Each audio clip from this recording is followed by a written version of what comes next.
I think one could go all the way to keto, really low carb, and that would be fine for some people, right? And I think time and place, maybe if someone's overweight, they have been eating a lot of carbs historically, keto might be a good pivot for them. Now, if someone's not overweight, maybe they're a little bit more on the underweight-ish side of the spectrum, we would want to be a touch more selective with weeding out the high impact processed, really sugary, starchy carbohydrates, but not limiting everything and keeping some of those fruits and starches and things like that that are lower glycemic index, lower glycemic load. But I'd love to hear more about sort of what the diet looks like in terms of how you're personalizing this to people, because we know that carbs are going to be a big problem. Carbs is a broad term. Within carbs, it's not going to be the FODMAPs and the prebiotics like it is for small intestinal bacterial overgrowth. It's going to be the sugars and the starches. But yeah, how do you look at the nuance of this application? I would say probably if people looked at my diet, they'd say it's a little looser maybe than, if you go online, what's a Candida diet? Um, oils are fine. I do allow grains, but they have to be gluten free, whole grain, sugar free, and yeast free. And so I have so people can have brown rice or brown rice pasta or quinoa or oatmeal. I don't see that any of that really winds up being a problem for me. I don't let them have fruit for 2 weeks, and then they can have one fruit a day, but not a banana. And then other foods in the fruit, tomatoes, cucumbers, olives, avocado, coconut, those I don't really care about, right? Veggies are fine, but for mushrooms and white potatoes, and I avoid peanuts and pistachios. Probably one of the biggest things I avoid is vinegar with patients. They can have lemon juice and lime juice. Of course, with beverages, they can have water or fizzy water if they want, any tea, unsweetened alternative milk, and coffee substitutes. I do pull out coffee because I think it's hard to heal a gut with all the acidity of coffee. And if that's a deal breaker, they just can't do it. Then I'll recommend low acid or no acid coffees, right? Just to have it be a successful protocol. And then obviously avoiding the refined sugars, right? And also dried fruit juices, the concentrated. I do let them have stevia and monk fruit and xylitol. Avoid antibiotics. They avoid alcohol. Um, and that's kind of what I've been doing for 36 years. And why it gives people it gives people proteins are fine, just anything they want aside from the peanuts and pistachios, except we go over you can't have these fish because they're toxic, or the grass fed, grass finished, meat and the details. You don't have to go into here. You would understand, just going over how to eat healthily. But that's my diet. Um, it's not as strict as the ones that are online. I don't think you have to avoid whole grains. And that's how I have people eat. And you're making I think you're making anyway. Let me know if you agree or not. But a point that you don't have to nail the diet doesn't have to be perfect in order to get in response. And this is one of the things that's always an issue. And I get it with patients, but every once in a while we get a follow up from someone after their initial treatment plan, and it's just like 17 questions about different foods, super in the minutia. And the thing that we always say, but it just is worth repeating, is that those small nuances, like I looked up this one Candida diet and it's different than the other one. And so I'm not sure what to do. And it's like this paralyzing fear.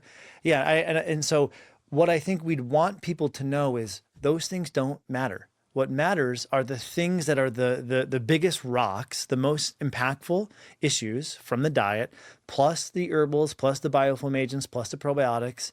And that's going to work. And if it doesn't work, it's not because you followed the wrong iteration of the Candida diet and you had, the wrong type of whole grain bread or whatever it is.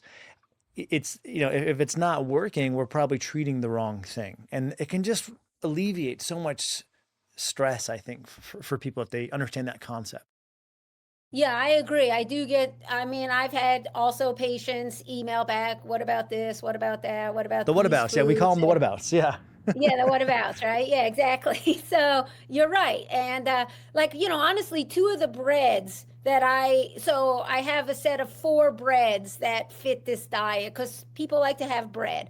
When we're done with the whole handout is like 6 pages. So when we're done with that, I go back and I say, you're going to see in this bread there's like a tablespoon of vinegar in it, but that's for the whole loaf. It's fine. Yes. And Great in this point. bread, there's like a tablespoon of raisin juice for the whole loaf. It's fine. Yep. Don't worry. I know about it. It's not going to ruin everything. So So just important. I mean, don't so worry. important because this is one of It's the true. things that again, I just see people really spinning their wheels with is that they get down into the umpteenth level of minutia. And, again, just want to say for people that isn't going to matter. And don't make your life a living hell because it's impossible to get to absolute zero with Candida, with FODMAP, with histamine, with any of these things. It's just about generally reducing your load by 70, 80%, let's say, roughly speaking. Yeah, I mean, I think that, alcohol, sugar, like those cause fungal overgrowth, right? If you just ate a meal out and you saw there were some mushrooms in it, no, we don't have to start again from Right, scratch, right, right, I right. agree. But you know what? I think you're right that I think that the the orthorexia, this neurosis of eating, is unfortunately a side effect of many of us physicians working with patients, and that this doc says you have to avoid this, these say you have to avoid this, and they're watching all these lectures, and it can prey on their minds, to really make them very anxious Yep, about what they're constantly eating. yep. Which is why I always say that people, lay people should be careful not to follow the advice of people or be very selective with following the advice of people that seem to have this really assured, strict, extreme perspective. Because usually those people are either not seeing patients, and oftentimes doctors, they want to look like, if I'm just being totally candid here, they want to look like they're still treating patients. And if you fact check some of these things, some of the gurus haven't seen patients in 5, 10, 15, 20 years, but they'll say, I find with patients, and they're referring back to 10 years ago, A, or B, they may only be seeing the people who are on the bandwagon, are responding to what they're doing, and they kind of get that, well, if it's not working for you, go away, or you're doing it wrong, or you're the problem. Any clinician, in my view, who's working with people and listening is going to see these rules apply, right? You don't have to be perfect. There's no need to be strict. There's no need to be extreme or absolute. And not everything works for everyone. So we'll give a hypothesis, a therapeutic trial. And if it's not working, then we're going to pivot. But it's not going to be, well, we've got a double, triple, quadruple down on gluten free, on candida, on histamine, on whatever it is. And I think if people can internalize that, it's going to save them so much struggling and stress. I mean, I completely agree, and I think that also goes for any clinician that has one diet that all people should be following, right? There's just no way with the individuality of people and their health and their genetics and their culture, and that I think the most beautiful part about integrative medicine is finding the diet that each individual needs to have their health be ideal, right? But not believing there's one for all, right? While we're on diet, and fully agree, um, there's some overlap between candida, the candida diet, and histamine. The sense I'm getting is people with fungal overgrowth might be more likely to be histamine sensitive. Some of that's going to be weeded out in the candida diet anyway, with some of what you mentioned, alcohol, right, yeasts. But any special preference or integration of histamine rules, or how do you think about histamine if it pertains at all to fungal overgrowth?